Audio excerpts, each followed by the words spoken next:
ඉතින් පෞගේ දවස්වල නම් ලිස්ටයක් ගියා කෙහෙල් බද්දරපත්මෙත් එක්ක සමීප සම්බන්ධතා පැවැත් වූ නළු නිළියෝ ලිස්ට් එකක්. ඉතින් ඒ අතරින් ප්‍රධාන තැනක් ගත්තේ කට්ටියගේ ආන්දෝලනාත්මක කතාවට ලක්වුණේ මේ ගයාත්‍රී ඩයස් කියන පුද්ගලයා. ඉතින් ඇත්තටම ගයාත්‍රී ඩයස් කියන්නේ හොඳට රඟපාලා සම්මාන අරගෙන හොඳ තැනකට ගිහිල්ලා ඉතාමත් සුකෝපභෝගී ජීවිතයක් සහ ඉතාමත් හොඳ ලයිෆ් ස්ටයිල් එකක් ගත කරපු කෙනෙක්. ඉතින් ඇත්තටම මේ වගේ කෙනෙක් අර වගේ හවුලකට ගියාට පස්සේ ඇත්තටම නැම කැත වෙනවා. වැරද්දක් කරත් නොකරත් අපි කතාවක් අහලා තියෙනවා ඇසුර වැරදුනොත් සසරම වරදිනවා. ඒ වගේම බල්ලොත් එක්ක läග්ගොත් නැගිටින්න වෙන්නේ මැක්කොත් එක්ක කියලා ඔයාලට අමුතුවෙන් කියන්න ඕනේ නැහැ.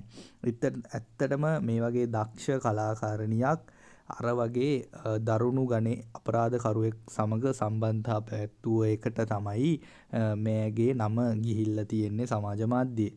ඉතින් ඇත්තටම මේ පුවත දැක්කට පස්සේ කලකිරීමක් සහ මේ ඊටමත් පිළිකුල් සහගත හැඟීමක් තමයි දැනෙන්නේ. අපිත් ආදරය කරපු අපිත් ආස කරපු කලාකාරණියක් විදියට ඇයි මෙයාට බැරි වුණේ මෙහෙම ලස්සනට ජීවත් වෙන්න පුළුවන් විදියට රටේ නමක් හැදිලා තියෙද්දී ඇයි අර වගේ කෙනෙක් ගාවට ගියේ කියලා. ඉතින් මෙහෙමයි. දැන් මෙයා Facebook පිටුවේ නිල Facebook පිටුවේ මේගොල්ලෝ දාලා තිබ්බා මෙයා එහෙම නැහැයි කියලා දාලා තිබ්බෙත් නෑ. මේක බොරුවක් කියලා දාලා තිබ්බෙත් කටකතාවක් කියලා දාලා තිබ්බෙත් නැහැ. මෙයා නිල Facebook පිටුවේ එයාට ප්‍රකාශ කරන්න පුළුවන් දේ එයා ප්‍රකාශ කරලා තිබ්බා. අපි ඒක ගැනත් සාකච්ඡා කරමු අද. ඉතින් ඇත්තටම මේ වගේ දක්ෂ කලාකාරණියකට පුළුවන් කම තිබ්බා රංගපාලා එහෙම නැත්නම් සින්දු කියලා ජීවිතේ කරගෙන ඉස්සරහට යන්න. ඉතින් ජීවත් වෙන්න. ඉතින් මේ හැම දෙයකටම මං හිතන්නේ මුල සල්ලි වෙන්න ඕන. ඉතින් මෙයා ප්‍රකාශ කරලා තිබ්බා ඕගොල්ලොන්ට දැන් තිරේ දක්වන්නම් මම මෙයා කාලයක් කියලා තිබ්බා.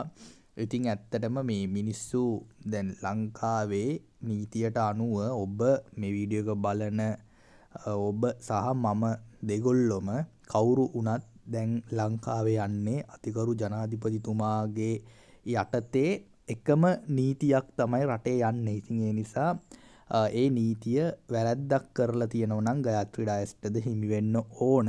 ඒ වගේම මෙයාගේ Facebook පිටුවේ දාලා තියෙනවා පෙර ආත්මය ගැන මතකත් නැදත් එය හැම ආත්මයකම මේ ගෙවන ආත්මයට වඩා දුක්බර ඇති වේදනාකාරී ඇති පෙරපව් අනුව මේ ගෙවන කාලයත් ගෙවන්නේ ඉතාමත් අසීරු ලෙස ජීවිතය හැරද්දා යෑමට නොහැකි දෛවය මොන ආකාරයට සලකනවාද යන්න නොතේරෙයි. නිදි නැති රැයවල් තව කීයක් ගත කරන්නද නියමිතද යන්න නොදෙනී මා නිවැරදි හෝ වැරදි කරුවෙකු යන්නද මා සොයමි. කෙසේ හෝ සමාජයේ සරියා නීතිය පාවිච්චි කරමින් ගල් ගසමින් මරා දමමින් සිටි කුඩා කල සිටම මා විධි වේදනාවන් තනිකමන් තවවත් නිම වී නොමැත. මේ ජීවිතයේ ආරම්භයත් අවසානයත් ගලා යන රුධිරේ රශ්නයට මට නින්ද නොයයි.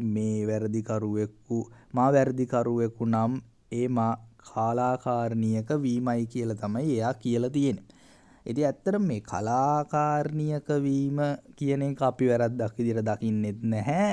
මේ රටේ නීතිය සරියා නීතිය වගේත් නැහැ. ඒ වගේම තමයි මේ රටේ නීතිය ඔබ වැරද්දක් කරලා තියෙනවා නම් ඔබ වැරදිකරුවෙකු වෙලා තියෙනවා නම් ඒ නීතිය ඒ විදිහටම ඔබටත් ක්‍රියාත්මක වෙන්න ඕන. ඔව හිතන්න තිබ්බේ යම් දෙයක් කරලා තියෙනවා නම් කරන්න කලින් මං හැමතිස්සෙම කියන්නේ නිවැරදිව ජීවත් වෙන්න පුරුදු වෙන්න. මොකද එතකොට ප්‍රශ්න අඩුයි ඕගොල්ලොන්ට.